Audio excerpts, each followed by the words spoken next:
Hello and welcome to another Raggy's Beers, Wines and Spirits review. Tonight I've already done re-reviewed one of the homebrew wines that I did a while ago because it didn't live up to expectations, and surprisingly it reversed those expectations. So another wine that I did was a friend of mine, Paul. He actually posted on Facebook to me a video of him doing an elderflower wine. So basically, when the elderflowers are in flower, he went down, picked a load of heads, washed them, tried to get rid of them chuffing black flies, and then you put it in, the bucket, put hot water in, put sugar in, put yeast on. Although elderflowers have got plenty of natural yeast, I put yeast in because I wanted it to. I actually put 6 kilos of sugar, so I wanted, and I put high content yeast in, so it went to 21%. So anyway, brewed it, fizzy as hell it was. Even now, it blew 2 bottles, and even now, that is absolutely solid. So what it has made, it's made a sparkling elderflower champagne, basically. Sparkling elderflower wine. So first time, I left it a few weeks, and then I cracked it open on the original review, and cracked it open, plenty of fizz, initial fizz. Drank it, flat as they come. Tasted like a sherry, so a lot of strength in there, but the content was more like a sherry, or like a white port. Bit of a surprise. Not really my cup of tea. So I've left it a few months, and I gave a friend of mine who's my what should I call him? Tester, for want of a better word. A lad at work called Gary. Hey, if anybody from work watches. But anyway, I gave him some to test, and it absolutely wiped him out. He's there drinking this, and he says, "Oh," and he says, "Oh, this is good." So he's drinking more. And next minute, he's telling me that he can't get off the settee. His wife says, "What's up with you?" He says, can't get up. And he was battered on it, absolutely battered. So, at the weekend, I'm starting to run out of wines now, because obviously I've had a good year, and I haven't been buying any wines, to be fair. Just trying to focus more on beers because they're a hell of a lot cheaper. And I haven't done any home brewing for a while, simply because price of beer kits and that. Again, towards Christmas, I'd rather focus on my family rather than my beer kits. But I'll probably get one for Christmas anyway, 1 or 2. So I've come to re-review it, and I drank some the other day, and I was surprised. So we'll pour it out, and I'll go through it with you.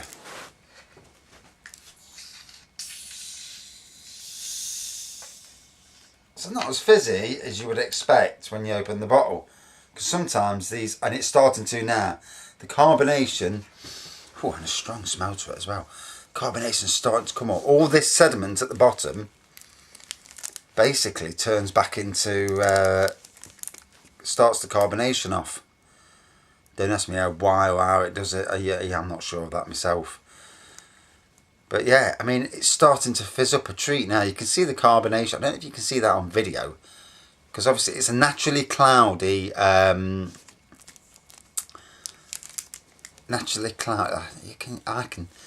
don't know if you can see it. No, we'll pour it out.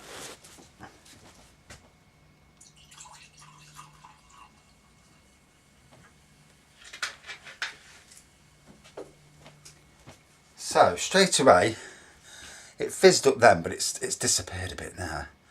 But it's still carbonating there, fizzing. And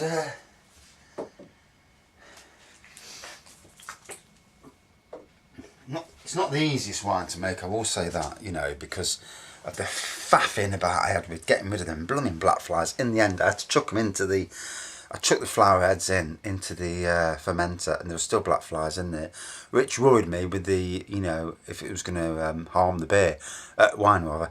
And luckily it didn't. You know, it.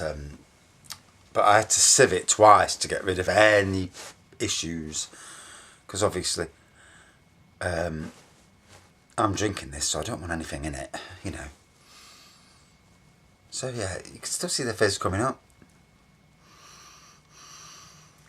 Lovely elderflower smell to it with lemon, because I put a load of lemon in. I had some in the kitchen and concentrated lemon. I thought, can I put this in?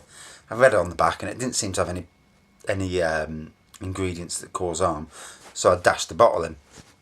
Not the old bottle, obviously, just what was in the bottle. And I already know because I've drank it, so I'll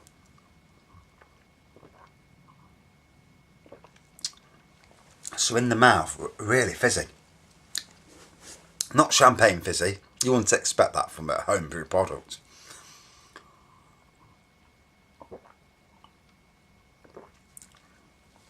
Oh, but definitely fizzy in the mouth, and definite strength in the alcohol content.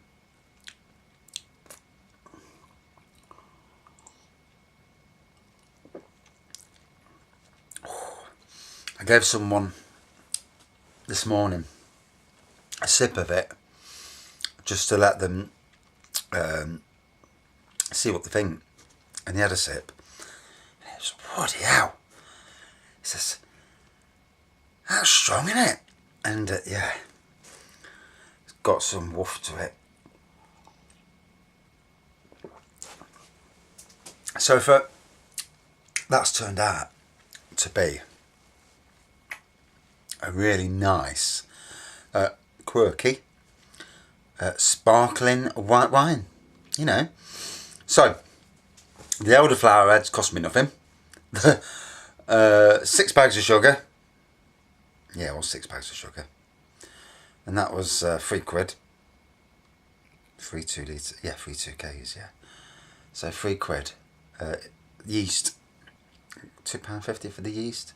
So £5.50, 30 bottles, and strong stuff as well. I mean, the sort of strength you don't want to be drinking on a work night. Obviously, if you've got work next day or you're driving, you know, don't do it. But wow, from a recipe off the internet, I don't know whose recipe it was, I can't remember. But yeah, you only have to Google on the internet for the recipe.